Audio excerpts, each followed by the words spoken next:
ಅನುದಿನ ಅನುಕ್ಷಣ ಮನೆಯಲ್ಲೂ ಕಲಿಯೋಣ, ಕಲಿಕೆಯ ಹೊಸ ಹಾದಿಯಲಿ ಜೊತೆಗೂಡಿ ಹೆಜ್ಜೆಯ ಹಾಕೋಣ, ಸಂತಸದಿ ಕಲಿಯೋಣ ನಮ್ಮ ಹೆಮ್ಮೆಯ ಈ ಕ್ಲಾಸಿನಲ್ಲಿ. Yes sir. Yes teacher. Present ma'am. औज़ुबिल्लाहिमिनश्शैतानिर्रजीम बिस्मिल्लाहिर्रहमानिर्रहीम। अस्सलामुअलैकुम रहमतुल्लाहि वबरकातुहू। खुश आमदीद। मैं Asma Khanam government Urdu higher primary school Tilak Hospet district Bellary से। प्यारे बच्चों, मैं आप तमाम का इस ई क्लास में तहे दिल से खैर मुक़द्दम करती हूँ और उम्मीद करती हूँ कि आप तमाम अपनी दरसी किताब माँ मशक़िया क़लम के साथ इत्मीनान से बैठे होंगे और मेरी समझाइश को बग़ौर से सुनेंगे। तो बच्चों, हमने पिछली क्लास में ग़िज़ा के मुताल्लिक़ चंद जानकारी हासिल की थी। वो क्या था? हाँ बच्चों, हमने ग़िज़ा की तग़ज़ियात की याद दहानी की थी और ग़िज़ा के ज़राए ग़िज़ा की दस्तयाबी से अपने आप को वाकिफ़ करवाए थे। तो बच्चों चलिए शुरू करें। हाँ, तो आज हमें ग़िज़ा कहाँ से हासिल होती है? बिल्कुल ठीक सोचा आपने, हम नबातात और हैवानात से। तो बताइए बच्चों, क्या सारी खुर्दनी अशिया एक ही जगह से मिलती है? बिल्कुल ठीक कह रहे हैं आप। नहीं। तो बच्चों, आज हम पंजुम जमात के माहौलियाती मुताला बाब 9 ग़िज़ा सबक का दूसरे हिस्से के मुताल्लिक़ जायज़ा लेंगे। तो बच्चों, जब आप ग़िज़ा सबक का दूसरा हिस्से का जायज़ा लेंगे तो आप किन किन नुकात को सीखोगे? बिल्कुल, ग़िज़ा के ज़राए और ग़िज़ा की दस्तयाबी से अपने आप को वाकिफ़ करवाओगे और ग़िज़ाई निज़ाम पर असरअंदाज होने वाले अवामिल को समझने के बाद मुख्तलिफ़ जगहों के ग़िज़ाई इख्तिलाफ़ात को भी पहचानोगे और बच्चों, ग़िज़ाई आदतों की तब्दीली से सेहत पर पड़ने वाले असरात को भी समझोगे। तो बच्चों, आप जानते हो हमें ग़िज़ा जो है नबातात के ज़रिए और हैवानात से मिलती है। हैवानात में दूध, दही, मक्खन, शहद, हाँ, अंडे, गोश्त, मछली वग़ैरह। और नबातात से, हाँ बिल्कुल, अनाज, दालें, फलियाँ, रोगनी बीज, सब्जियाँ, तरकारियाँ। तो बच्चों, ये सारी चीज़ें जो हैं हमें कहाँ से मिलती हैं? हाँ, ये जो हम तरकारियाँ, ये सारी चीज़ें जो है फसल के ज़रिए से हमें मिलती हैं। तो बच्चों, जानते हो क्या सारी फसलें एक जगह उगाई जा सकती हैं? क्या इन सारी फसलों को हम अपने घर के सहन में भी उगा सकते हैं? तो बच्चों, आज हम इस सबक में थोड़ा बहुत इसके मुताल्लिक़ भी मालूमात करेंगे। इसके मुताल्लिक़ भी जानना ज़रूरी है ना बच्चों? हाँ, तो बच्चों, आप खाना खाते हो, खाने में जो चावल का इस्तेमाल करते हो वो कहाँ से मिलते हैं? बिल्कुल ठीक कह रहे हैं आप, धान से। बच्चों, कभी आपने धान की फसल देखी है? हाँ, देखी है या नहीं? तो चलिए धान की फसल देखें। आपकी स्क्रीन पर देखिए बच्चों, धान की फसल नज़र आ रही है। हाँ बच्चों, ये है धान की फसल। तो बच्चों, धान की फसल उगाने के लिए कैसा मौसम चाहिए और किन किन हालात में हम धान की फसल को उगा सकते हैं? तो बच्चों, धान की फसल उगाने के लिए मौसम जो है 20 डिग्री से 27 डिग्री सेल्सियस होना चाहिए। और बच्चों, आप देख रहे हो ना, धान की फसल में पानी कितना ज़्यादा है। हाँ बच्चों, बोआई के वक्त पानी बेहद दरकार होता है। और बच्चों, ज़रख़ीज़ मिट्टी की भी से ज़रूरत पड़ती है। जब वे धान की फसल बड़ी हो जाती है तब ज़मीन में नमी और धूप की भी ज़्यादा मिक़दार में ज़रूरत पड़ती है। इसलिए बच्चों, धान की फसल हर जगह उगाई नहीं जा सकती। अब देखिए बच्चों, गेहूँ, आप रोटी खाते हो ना, तो आपने कभी गेहूँ की फसल देखी है? चलिए हम गेहूँ की फसल देखाएं। बिल्कुल, ये जो लहलहाते खेत हैं, ये गेहूँ के खेत हैं। आप जानते हो बच्चों, गेहूँ किस मौसम में उगाया जाता है? गेहूँ की फसल गर्म इलाकों में उगाई जाती है। मिसाल के तौर पर शुमाली हिंद में ठंड के मौसम सरमा में कसरत से गेहूँ उगाया जाता है। जैसे गुजरात, राजस्थान, मध्य प्रदेश में गेहूँ वाफिर मिक़दार में उगाया जाता है। और बच्चों, सेब खाए हो ना? पसंद है आपको सेब? कभी आपने सेबों की फसल देखी है? तो देखिए, यही सेब की फसल। हाँ बिल्कुल, देखिए ये लहलहाते सेबों की फसल है। तो जानते हो बच्चों, सेब कहाँ उगाए जाते हैं? हाँ, सेब जो हैं साहिल समंदर से बहुत दूर के इलाकों में, सर्द इलाकों में उगाए जाते हैं। जैसे जम्मू, कश्मीर, हिमाचल प्रदेश में सेबों की काश्त होती है। वहाँ पर सेबों के बागीचे हैं। आप देखेंगे ना बच्चों, कभी एक मर्तबा घूम आइए, सेबों की बागीचों को भी देखिए। और कश्मीर को तो ज़मीन की जन्नत कहा गया है, वहाँ के नज़ारे भी देख आइएगा। तो बच्चों, ये ज्वार की फसल के मुताल्लिक़ जानते हो आप? कभी ज्वार की रोटी खाए हैं? तो अच्छी लगती है ना ज्वार की रोटी? तो चलिए, ये है ज्वार की फसल। हाँ, ये मोतियों जैसे दाने वाली जो है, ये है ज्वार की फसल। तो बच्चों, ज्वार कहाँ उगाई जाती है? और इस फसल को उगाने के लिए कैसा मौसम चाहिए और किस मौसम में इस फसल को उगाया जाता है? बच्चों, ज्वार ऐसे इलाके जहाँ बारिश ना के बराबर हो, जहाँ का मौसम 35 डिग्री सेल्सियस से ज़्यादा होता हो, उस जगह पर ज्वार की फसल ज़्यादा से ज़्यादा उगाई जाती है। जैसे कि शुमाली कर्नाटक में ज्वार की फसल को उगाया जाता है। तो बच्चों, संतरा खट्टा मीठा संतरा आपने खाया है ना? चलिए, मैं आपको संतरों के बागों में घुमा लाऊं। देखिए, यही संतरे के बाग। हाँ, बहुत खूबसूरत नज़र आ रहे हैं संतरे। तो बच्चों, ये जो संतरे हैं कहाँ उगाए जाते हैं?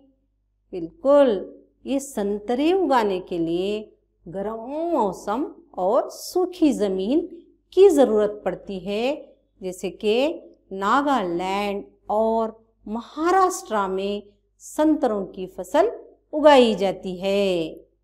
और बच्चों, और फसलों के मुताल्लिक़, हाँ, ये है स्ट्रॉबेरी की फसल। ये है स्ट्रॉबेरी की फसल। देखिए बच्चों, आपको स्ट्रॉबेरीज पसंद है ना? हाँ, ये जो स्ट्रॉबेरीज, इसका टेस्ट, इसका फ्लेवर, इसका जायका शरबत, आइसक्रीम में बहुत ज़्यादा लजीज मालूम होता है। तो देखिए बच्चों, ये जो स्ट्रॉबेरी से कहाँ उगाए जाते हैं? बिल्कुल किस मौसम में जाते हैं। बच्चों, मौसम जहाँ का 15 डिग्री से 20 डिग्री सेल्सियस होना ज़रूरी है स्ट्रॉबेरीज को उगाने के लिए। और ये जो फसल है ना, महाराष्ट्र के महाबलेश्वर में उगाई जाता है। तो बच्चों, ये जो स्ट्रॉबेरीज हैं महाराष्ट्र के महाबलेश्वर में ज़्यादा मिक़दार में उगाई जाती है। तो बच्चों, अब तक हमने हमारी जो ग़िज़ाई फसलें मुख्तलिफ मौसम, मुख्तलिफ किस्म की आब व हवा के लिहाज से उगाई जाती हैं, इसके मुताल्लिक़ आपने जानकारी हासिल की। तो हर एक फसल हर एक जगह नहीं उगाई जा सकती, क्योंकि हर एक जगह का मौसम अलग है, आब व हवा अलग है। हर फसल को उगाने के लिए अलग अलग ज़मीन, अलग अलग आब व हवा की ज़रूरत पड़ती है। इसीलिए बच्चों, सभी फसलों को एक जगह उगाया नहीं जा सकता, और ये फसलें जो हैं किसान अपनी ज़मीन की नौइयत के मुताबिक ही उगाते हैं। यहाँ देखा ना बच्चों आपने, धान के लिए पानी और गर्मी दोनों ज़रूरी हैं, और स्ट्रॉबेरीज के लिए मौसम ठंडा चाहिए था। तो यहाँ पर जो ज्वार है गर्मी के मौसम में गर्म इलाक़ों में उगाई जाती है। संतरे तो हैं, ये तो गर्म इलाक़ा और गर्म मौसम और खुश्क ज़मीन में उगाई जाती है। सेबों की तो बात ही और है, वो तो सर्द इलाक़ों में सतह समंदर से दूर उगाया जाता है। तो बच्चों, इस तरह से हमारी फसलें अलग अलग मौसम में अलग अलग आबोहवा के लिहाज से उगाई जाती हैं। तो बच्चों, हमारी रियासत कर्नाटक है ना। तो हमारी रियासत कर्नाटक में ग़िज़ा की दस्तयाबी कैसी है? हमारी रियासत कर्नाटक की ज़री ज़मीन मुख्तलिफ़ जगहों पर भी मुख्तलिफ है। अलग अलग जगहों पर अलग अलग ज़मीन होने की वजह से तो हमारे कर्नाटक में किस तरह की फसलें उगाई जाती हैं। तो चलिए बच्चों, देखिए ये जो हिंदुस्तान है, हाँ, ये यहाँ पर जो लाल रंग नज़र आ रहा है वही कर्नाटक की सरज़मीन है। तो बच्चों, हमारी रियासत में ज़राई ज़मीन की ज़रख़ीज़ी और मौसमी हालात हर जगह एकसा नहीं है। इसलिए बच्चों, तमाम किस्म की फसलें हर जगह उगाई नहीं जा सकती। जैसे ज्वार, रागी, धान तो की फसलें हर जगह उगाई नहीं जा सकती। तो बच्चों, हम जो ग़िज़ा खाते हैं ना, उसमें बहुत सारे तग़ज़ियात पाए जाते हैं, जिसमें तग़ज़ियाई अनाज जैसे कंगनी, ब्राई, कोडरन, ये तो तग़ज़ियात का ख़जाना है। इसे श्री धान्य के तौर पर जाना जाता है। बच्चों देखो बच्चों, हमारे जो बुज़ुर्ग हैं ये तग़ज़ियाई अनाज का इस्तेमाल बेहद कसरत से करते थे, इसलिए वो सेहतमंद थे। हाँ, वो कम बीमार पड़ते थे और उनमें ताकत भी ज़्यादा हुआ करती थी। आजकल इन दिनों ये सेहत बख्श समझी जाने वाली ग़िज़ाओं का इस्तेमाल कम होता जा रहा है, तो इसका असर तो हमारे सेहत पर पड़ेगा ही ना बच्चों। क्योंकि आजकल जो हम अपने बुज़ुर्गों की तरह तग़ज़ियाई अनाज जो नहीं खा रहे हैं, जब हम डॉक्टर के पास जाते हैं तो डॉक्टर हमें क्या सलाह देते हैं मालूम है? हाँ, आजकल डॉक्टर मरीज़ों को तग़ज़ियाई अनाज खाने की सलाह देते हैं। क्यों? सोचिए, ज़रूर सोचिए बच्चों, आजकल डॉक्टर मरीज़ों को तग़ज़ियाई अनाज ही खाने की सलाह क्यों देते हैं? हाँ बच्चों, ये है देखो तग़ज़ियाई अनाज। कभी इनके बारे में आपने सुना था, कहीं देखा था? चलिए देखिए, आपके स्क्रीन पर जो नज़र आ रहे हैं वो है तग़ज़ियाई अनाज। जवार, हाँ बच्चों, बाजरा, रागी, प्रोसो मिलेट, कोंगोनी, कोडन मिलेट, ब्राई, सांवा, छोटी जवार। तो बच्चों ये जो हैं तग़ज़ियाई अनाज हैं। तो बाज़ार में इन्हें आप श्री धान्य के नाम से जानते हैं, इसको ले सकते हैं, खरीद सकते हैं इसे। तो ये जो है जवार, बाजरा, रागी, प्रोसो मिलेट, कंगोनी, कोडन मिलेट, ब्राई, सांवा, छोटी जवार, ये बच्चों ये सारे जो हैं तग़ज़ियाई अनाज है। तो बच्चों हमें तग़ज़ियाई अनाज का ही ज़्यादा से ज़्यादा इस्तेमाल करना चाहिए। और बच्चों जिनके माँ बाप किसान हैं उन्हें तग़ज़ियाई अनाज ही उगाने पर आमदा करें ताकि हम सेहतमंद रह सकें। देखिए बच्चों, चलिए अब एक सरगर्मी करते हैं। आप अपनी दरसी किताब का सफ़ा नंबर 115 निकालिए। हाँ, वहाँ पर आपके लिए एक सरगर्मी है। और अब तक जो आपने तग़ज़ियाई अनाज के मुताल्लिक़ जानकारी हासिल की थी ना, तो उन्हीं तग़ज़ियाई अनाज के बारे में आप तग़ज़ियाई अनाज के नाम आप एक के बाद दीगर लिखते जाइए। हाँ, जवार, रागी, बाजरा, ब्राई, सांवा, प्रोसो मिलेट, कंगोनी, हाँ यही सारे अनाज की फहरिस्त आप बनाएंगे ना बच्चों? चलिए बनाइए। अच्छा लग रहा है ना आपको इन अनाज के मुताल्लिक़ जानते हुए? तो बच्चों आप ज़रूर बनाइए और इन्हीं अनाज का इस्तेमाल भी ज़्यादा से ज़्यादा करें। तो बच्चों ये जो अनाज है ये इसी का इस्तेमाल हम क्यों ज़्यादा करें और क्यों हमारे लिए यही अनाज फ़ायदेमंद है? तो जानते हो बच्चों, तग़ज़ियाई अनाज जो है कम वक्फे में कम पानी के इस्तेमाल से उगाया जा सकता है। और बच्चों इन्हें मुख्तलिफ माहौल और मौसम में बआसानी से उगाया जा सकता है। और जानते हो बच्चों, इन्हें कीड़कश दवाओं की भी ज़रूरत नहीं पड़ती और कीमियाई खाद फर्टिलाइज़र्स की भी ज़रूरत नहीं पड़ती और खुर्दकश दवाओं का भी इस्तेमाल इसमें नहीं किया जाता। इसीलिए तो ये तग़ज़ियात का ख़ज़ाना है। और बच्चों ये सेहत के लिए इसीलिए तो बेहतरीन है क्योंकि इसमें ना तो कीमियाई खाद है, ना तो कीड़कश दवा है, ना खुदकश दवाओं का इस्तेमाल किया जाता है। और बच्चों सबसे ज़्यादा अहमियत वाली बात, हाँ ये खहत साली का अनाज है। बच्चों खहत में अनाज की दस्तयाबी बेहद मुश्किल होती है, तो ये जो अनाज है खहत साली का अनाज है।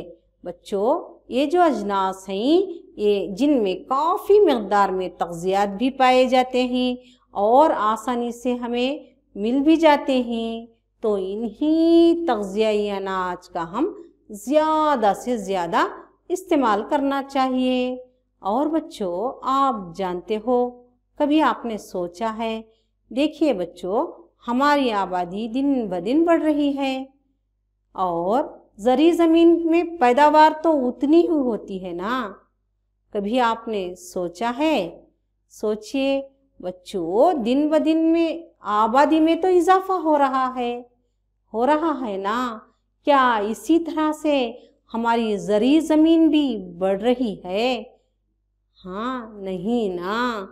तो बढ़ती हुई आबादी और घटती हुई ज़री ज़मीन हाँ ग़िज़ा की क़िल्लत का सबब बन सकती है।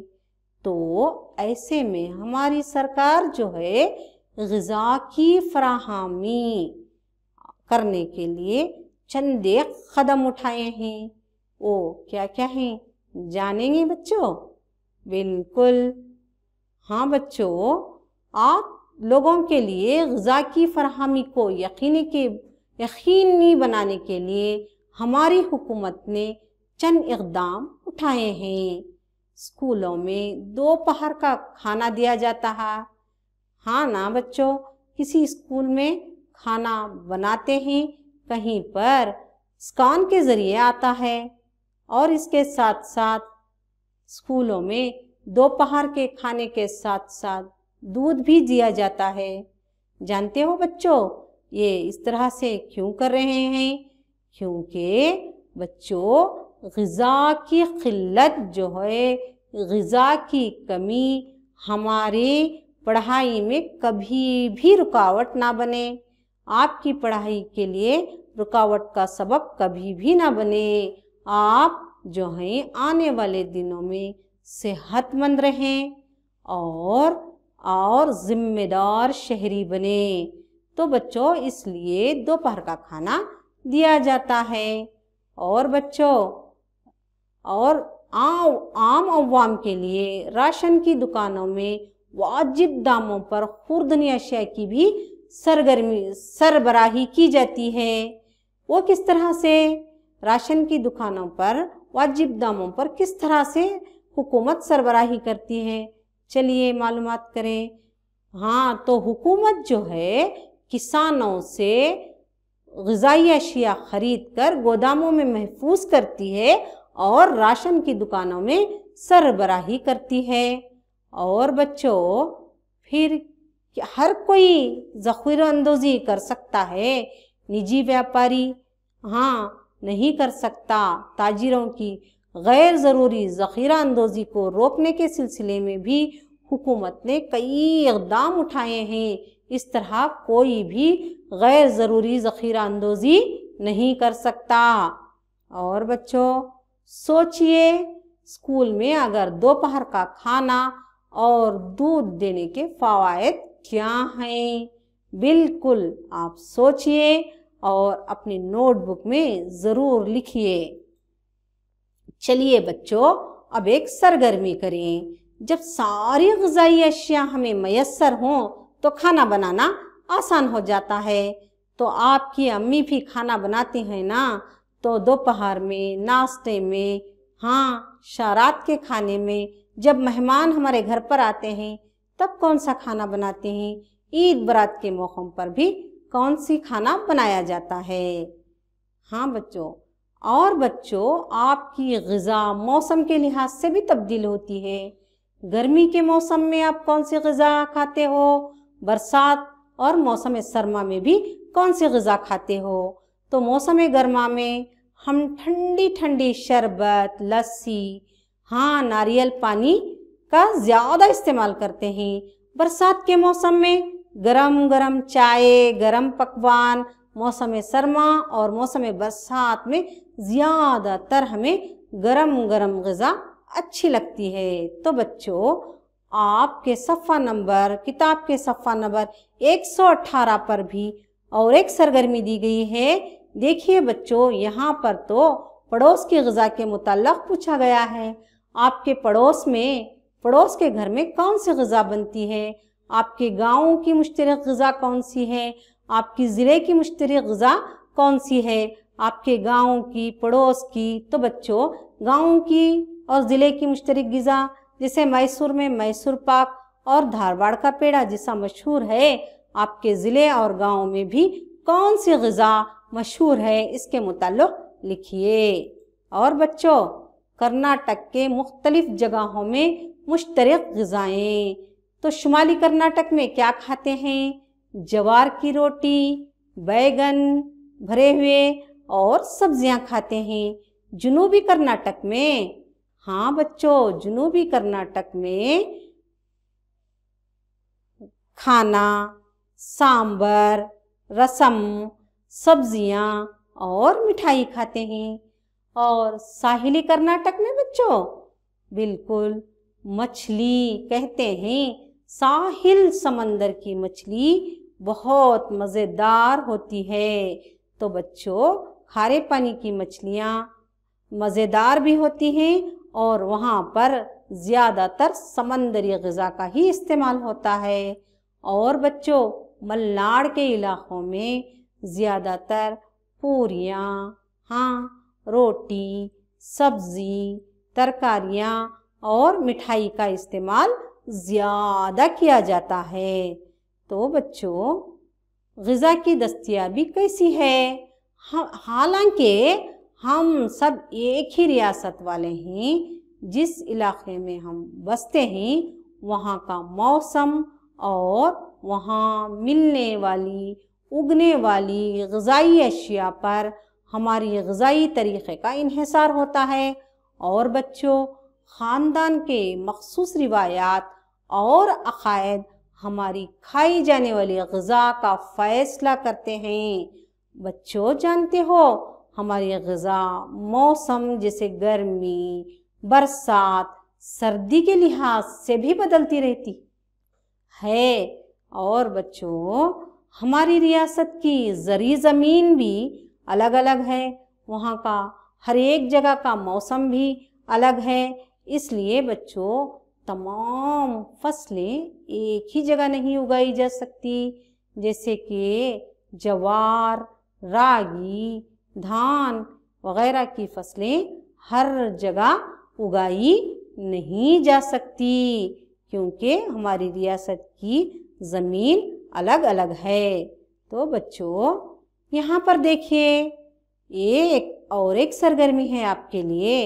ये जो आप कर्नाटक का नक्शा नज़र आ रहा है आपको बच्चों, यहाँ पर जो पीले रंग का हिस्सा है ये है शुमाली कर्नाटक, जो हरे रंग का हिस्सा है जुनूबी कर्नाटक, जो ज़ाफ़रानी रंग का हिस्सा है वो है साहिली कर्नाटक। शुमाली कर्नाटक का हिस्सा में बारिश कम या नहीं के बराबर होती और जुनूबी कर्नाटक में मामूली सी बारिश होती है और साहिली कर्नाटक में तो ज़्यादा बारिश होती है। और बच्चों, मालूम है आपको इन इलाक़ों में कौन सी फसल उगाई जाती है? हाँ, बिल्कुल सोचिए। चलिए देखें, तो शुमाली कर्नाटक में तग़ज़ियाई अनाज और कपास उगाया जाता है। साहिली कर्नाटक में नारियल और काजू की काश्त की जाती है। और बच्चों, जुनूबी कर्नाटक में रागी, धान का ज़्यादा मिक़दार में उगाया जाता है। तो साहिली इलाक़े में, हाँ बच्चों, नारियल और काजू का। शुमाली कर्नाटक में तग़ज़ियाई अनाज तो आप जानते हो ना, हाँ वही तग़ज़ियाई अनाज जो क़हत साली का साथी है, वही अनाज ज़्यादा उगाया जाता है और कपास भी ज़्यादा उगाई जाती है। तो बच्चों, अब तक आपने हमारी रियासत कर्नाटक में ग़िज़ा की दस्तयाबी का मुताल्लिक़ जानकारी हासिल की। चलिए आप घर पर काम ले लो। चलो बच्चों, मौसम गर्मा में आप कौन सी ग़िज़ा खाते हो? बिल्कुल लिखिए। मौसम सरमा में आम तौर पर आप कौन सी ग़िज़ा खाते हो? और बच्चों, अपने ज़िले की अहम ग़िज़ा कौन सी है बताइए। और कर्नाटक में मुख्तलिफ़ जगहों की ग़िज़ा मुख्तलिफ़ होती है, इसके मुताल्लिक़ भी आप लिखिए। तो बच्चों, आप घर पर काम ज़रूर करना। तो बच्चों, आज आपने किन किन नुकात को सीखा? तो आज आपने ग़िज़ा के ज़राए और ग़िज़ा की दस्तयाबी से अपने आप को वाकिफ़ करवाए, हुआ या नहीं? और बच्चों, ग़िज़ाई निज़ाम पर असर अंदाज होने वाले अवामिल को समझे। तो अल्लाह हाफ़िज़। शुक्रिया बच्चों, फिर मिलेंगे। अस्सलामु अलैकुम रहमतुल्लाहि व बरकातहू। ಅನುದಿನ ಅನುಕ್ಷಣ ಮನೆಯಲ್ಲೂ ಕಲಿಯೋಣ, ಕಲಿಕೆಯ ಹೊಸ ಹಾದಿಯಲಿ ಜೊತೆಗೂಡಿ ಹೆಜ್ಜೆಯ ಹಾಕೋಣ, ಸಂತಸದಿ ಕಲಿಯೋಣ ನಮ್ಮ ಹೆಮ್ಮೆಯ ಈ ಕ್ಲಾಸಿನಲ್ಲಿ. Yes, sir. Yes, teacher. Present, ma'am.